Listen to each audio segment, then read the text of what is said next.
Hey Eurovision fam, it's Alesia Michelle. I am excited today because I am going to be sharing with you my top 10 for now. Eurovision 2024. I got a new video. Alesia Michelle. Hey girl. I'm ready to go.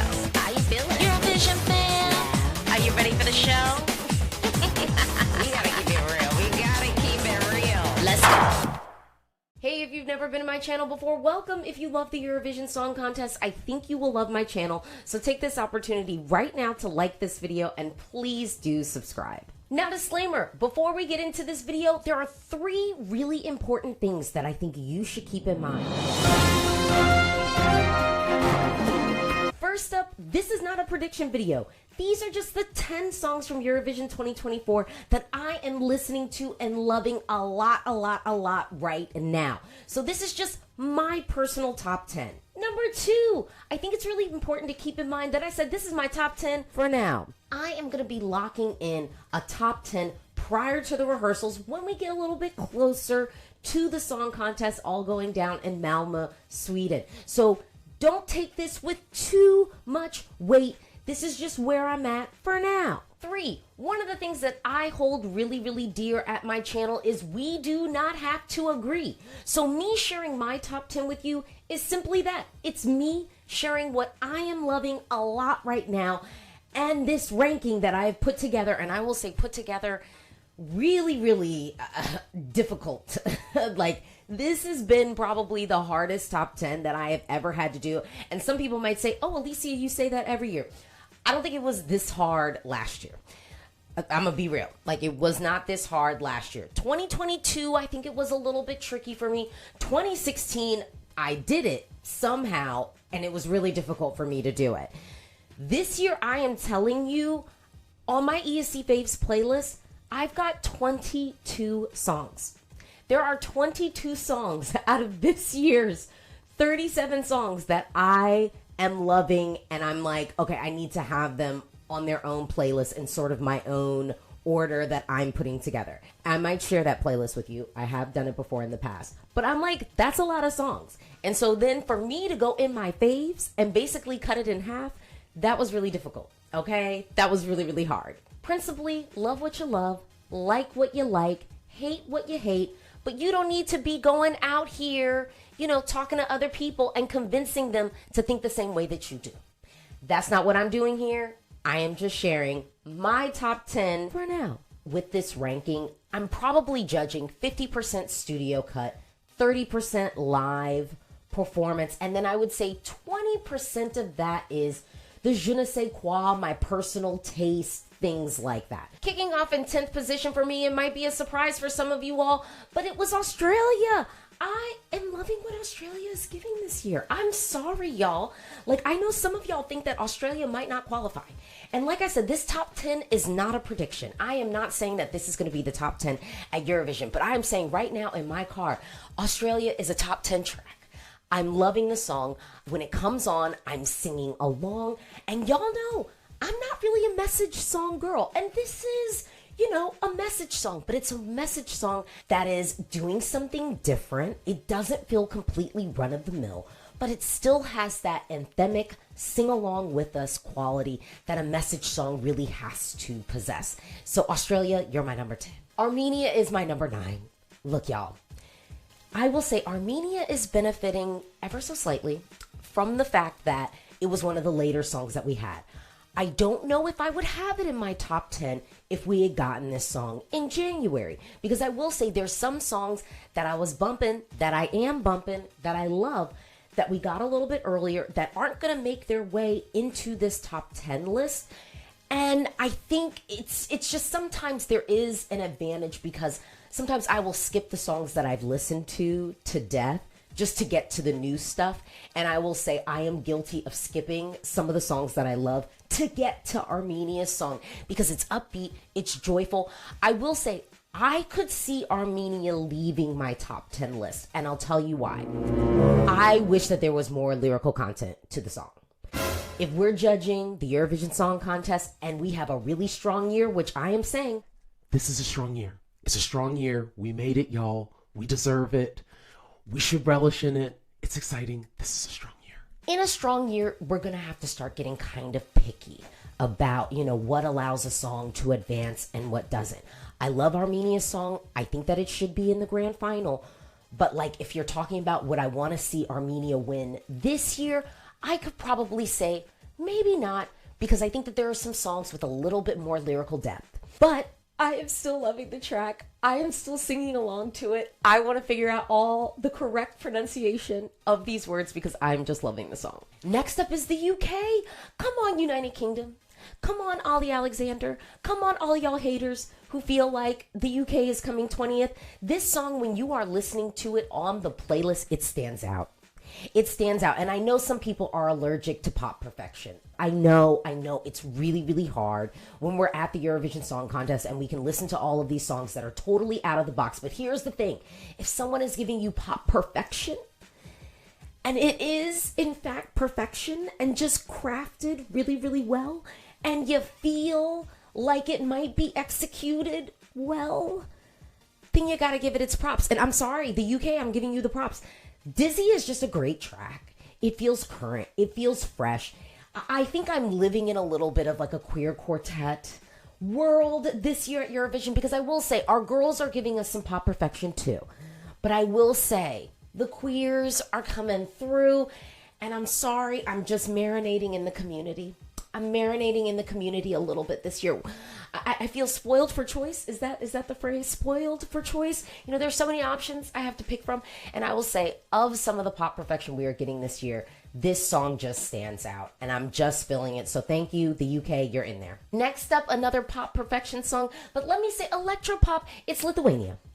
Lithuania is in my top 10 this year. Okay? Lithuania's song, it was one of the first songs to me that we got this year that just felt executed to perfection. In sixth position, I have Norway. Norway had to be in this list, y'all. This song has stuck with me through thick and thin. I am telling you, I never, ever skip this song. Even if there is a new song coming after it, I can't skip it. I love Norway's song this year. And I think it's going to be executed well on the stage. Ultimately, I don't know how Europe is going to take this, but a lot of y'all kind of want to have winner potential conversations about Norway. And I'm like, okay, because I would be here for this winning. I would completely be here for this winning. There's something about it that it's mystical. It feels like Norway without feeling too gimmicky, but there's still something about it that's so unique that people can latch onto in a real way. I am loving what Norway's giving. Y'all got to check out one of my Eurovision mashups, because I did do a Eurovision mashup with this song as the background, and it is completely unhinged in the best way. Okay, we're at the halfway mark, and so of course at this point I want to give some love to my honorable mentions, because I will say there are 3 songs not on this list that I'm having a hard time processing that are not on this list, and I'll just get into them real quickly, because I will say this was a really hard list to make, and the reason why I ended up cutting these 3 songs, even though there's a whole bunch of other songs, remember my Issy Faves playlist is 22 songs this year, but these 3 songs I really, really do like. But there's environmental factors that are affecting me from listening to them. There are times where I have to take into account that I have found myself skipping them to get to some of the newer tracks. So I have to be, fair. I maybe have passed these by every so often, and it hurts me because I like these songs. And I really do want to see them. And I think I said at the beginning with Armenia's entry, I could see Armenia coming out of my top 10. I could even see Australia's song coming out of my top 10. And if they come out, it's going to be one of these 3 songs that potentially fill the space. Italy, Ireland, and Serbia. Serbia's song I love. I have been on record saying Ramonda is actually my grower. This year, when I first heard it, I liked it. But I am now in a place where I love it. But it didn't come to me immediate. I had to sort of sit with that song. I had to marinate with it. I had to give it maybe 2 or 3 listens before I was like, ooh, this is really beautiful. It hit me immediate in that, yes, I could recognize it was a good song. but it didn't hit me immediate like this is a song that you need to fall in love with. And I do wonder if that will hurt Serbia's chances a little bit at Eurovision this year. I think it's going to advance. Don't get me wrong. I think there are some people thinking it won't advance. I think that this song is definitely going to advance, but I am curious how people relate to it, because I also will say I didn't see it with, obviously the live performance. I was just listening to the studio cut. So I do wonder if my first impression was that live performance, if I would have been more immediately attached to the song. So I will give Serbia that credit. But again, it's still one of my favorite songs this year. Ireland, y'all know I've been rocking with Bambi hard.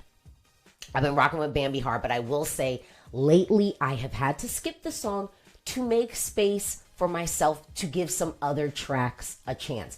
We got Ireland songs real early. Y'all know from first listen, Ireland had me. And from first listen, Bambi's track had me. I was like, no, I'm in. So this is one of the songs that I love. It's not in my top 10 for now, but I do see a world where it comes back into that space. And I'm particularly kind of holding out once we start seeing the rehearsals. I think my week of top 10, I don't see a world where Ireland's probably not there for me. I just don't think I'm going to get that, but we will see. And Italy, I have talked about this song. I love this song. Here's the thing. It's cold where I am. And when I listen to this song in the car with the sweater and the heat on and it being cold outside, it feels like the song is taunting me. Okay? It feels like the song is telling me, girl, don't you wish you were out here dipping and doing it with an Aperol Spritz, walking by the beach with warm weather in flip-flops? That's what the song is giving me. So when it is cold outside, I really can't listen to it. I just can't. So I know that I will feel differently about Italy's song in a couple of months. Just give me a couple of months and an Aperol Spritz and warm weather, and this song, I am telling you, is going to be firmly etched back into my top 10. It's just a good quality song, and it feels really current, and I do think it's going to be executed well by Angelina, period. All right, let's get into the top 5. In 5th position is Croatia. Now, some of y'all might go, Alesia, Croatia, 5th position? But don't you want to see them win? Yes. Yes. But this is about my personal top 10 and kind of what I am bumping to in the car. I love this song. Again, we're talking about a strong year. This was a really hard top 10. Calls had to be made. Tough decisions had to be made. But no, Croatia's song is good. I think once we get this on the stage in Malmö, I think it's really going to win over some of the naysayers. I don't know. Lately, I feel like I've been seeing people online talking poorly about the song, and I am confused. This is a regular, metal song.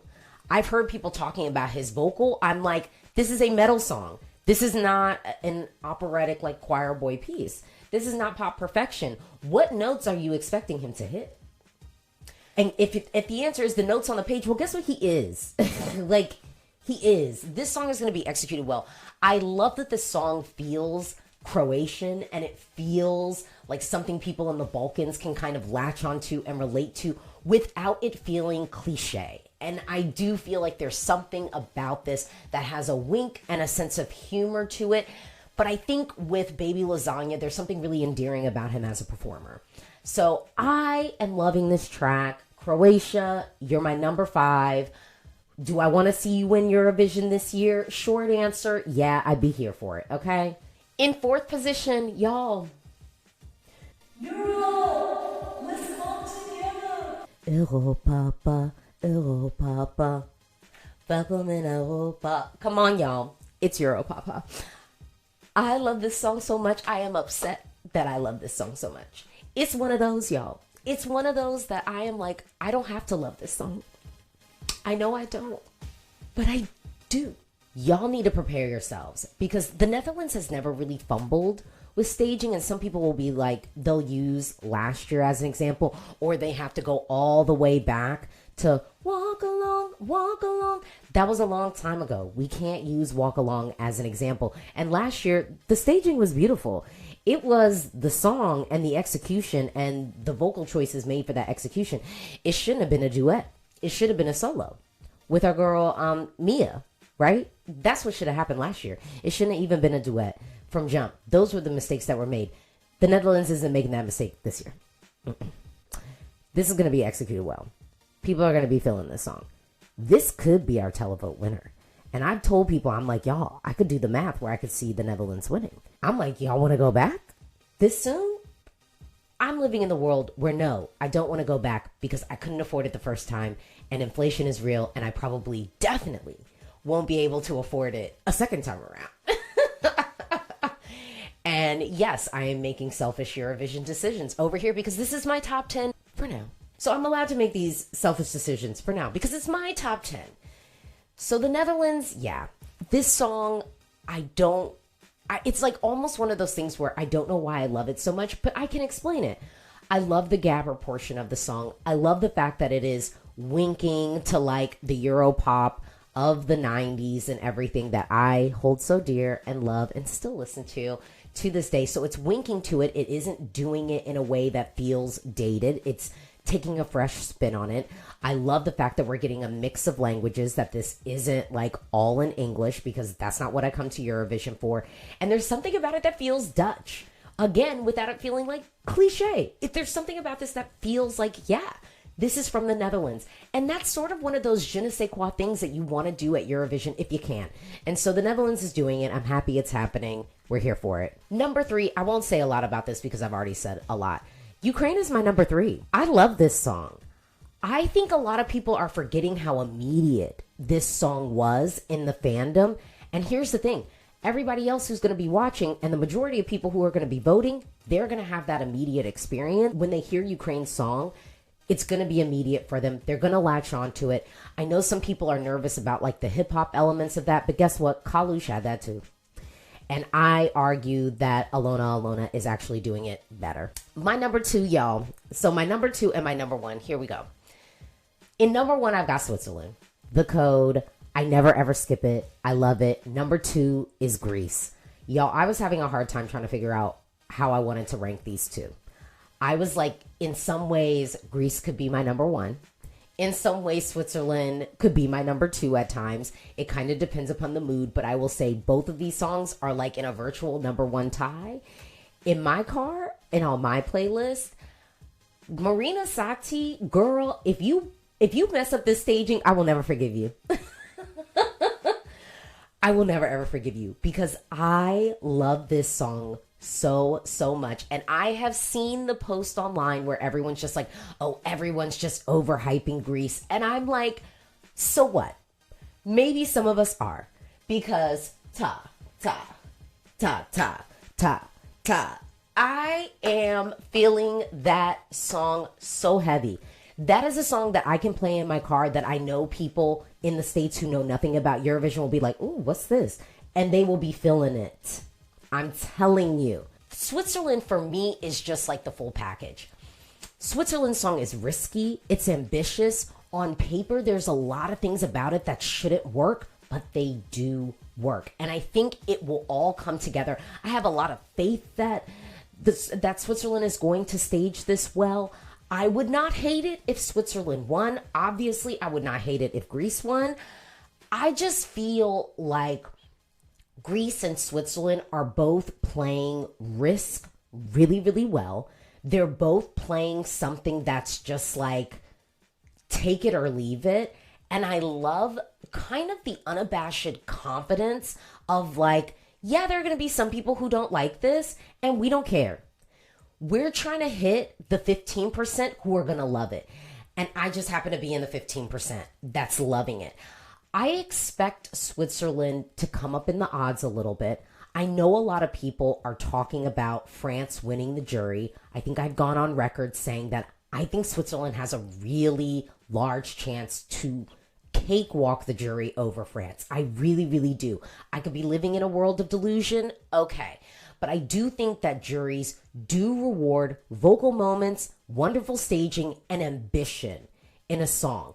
And I will say, France has vocal moments, but I don't know how that staging is going to be. I don't know if it's going to be that inventive. And let's just be clear. France's song, no shade to it, but it is simple. It is not a risky entry. Switzerland, this is a risky entry. Like I said, there's a lot of things on paper about Switzerland's song that shouldn't work, but somehow it does. Greece, I think the same thing. And also, y'all, I want to go to Greece. I want to go to Greece. I just want to say that. So, like, if we want to coalesce and give Greece a win, I will be here for it. Okay? There's a lot of countries I'm down to see win this year. I just wanted to be clear that Switzerland and Greece are two countries that I would be here for. And I know Switzerland is expensive, but I would just be hoping that it's happening in Geneva so I could stay with my cousin. All right, well, that was my top 10 for now. What do you think? Drop down, talk to me in the comments below. Do we have some similar things in our top 10? Do I have some things in my top 10 that you're like, whoa, I didn't expect to see you have that in your top 10? Drop down, talk to me in the comments below. This is a conversation, you know it. I am so excited for Eurovision 2024. Don't forget to like this video. Don't forget to subscribe. I most certainly do have lots of content coming for you. I've got a whole bunch of live streams planned. Check out the playlist. Go to my actual channel page. Hit that notification bell so you don't miss any of those live conversations. And also, if you are traveling to Malmö or Copenhagen for Eurovision 2024, you're trying to figure out what to do for fun, check out some of my events that I'm doing on the ground. I'm also running a contest on Instagram so you can get tickets to the Euroglam viewing space. It's going to be right by Eurovillage this year in Malmö. So much stuff for you. I'm telling you, Eurovision 2024 is going to be great. This is our contest. This is our community. Let's celebrate with each other.